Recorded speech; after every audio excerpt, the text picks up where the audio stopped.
But so no, I didn't aspire to be in that life. But I was going to be a doctor. My dad wanted me to go to medical school, so that's what I was pursuing. And until he got in some trouble and things changed for me. What changed your direction?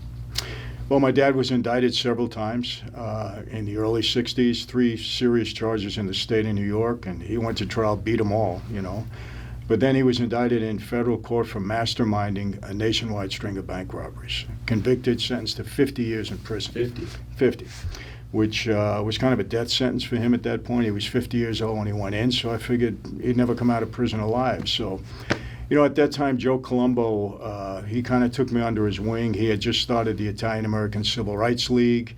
And Joe Colombo was the head of the Joe Colombo was the boss of our family. One of the big 5 families in New York. Correct. And we were close. He kind of took me under his wing. My dad and him obviously were close. My dad was his underboss. So, I got highly influenced by a lot of my dad's friends saying, Mike, what are you doing going to school? If you don't help your dad out, he's going to die in prison. So, I lost interest in school. Then I was picketing the FBI every day with Colombo in that league. So I was meeting a lot of guys. I was getting, all encouraged that maybe the league would help my dad. So it was kind of a direction change for me, and I went to see him in Leavenworth, and we sat down. I said, Dad, I'm not going to school. If I don't help you out, you're going to die in here. And, we kind of went back and forth because he didn't want that for me. Mm-hmm. But he knew my mind was made up. I was pretty headstrong as a kid, and he said, okay, but if you're going to be on the street, I want you on the street the right way. And in his mind, the right way was to become a member of his life. So it was at that point that he proposed me for membership into that life.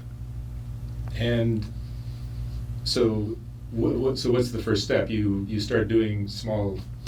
Yeah, well, he sends word downtown, and he said to me, just do whatever you're told. He knew I had it in me, so otherwise he wouldn't have done that.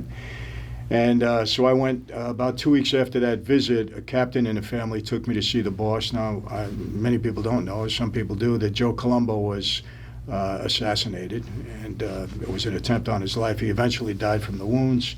A new boss took over. His name was Tom DeBella. Tom's passed on now, and I sat with him. And he said, I got a message from your father. He said, you want to become a member of our life. Is that true? I said, yes. He said, well, here's the deal. From now on, 24 hours a day, 7 days a week, you're on call to serve this family, the Colombo family. And to show me how serious that was, he said, that means if your mother is sick and dying and you're at her bedside, we call you to service, you leave your mother, you come and serve us. From now on, we're number one in your life before anything and everything. When and if we feel you deserve this privilege, this honor to become a member, we'll let you know. So I was 21, close to 22 years old. I was in like a recruit period where I had to do anything and everything I was told to do to prove myself worthy.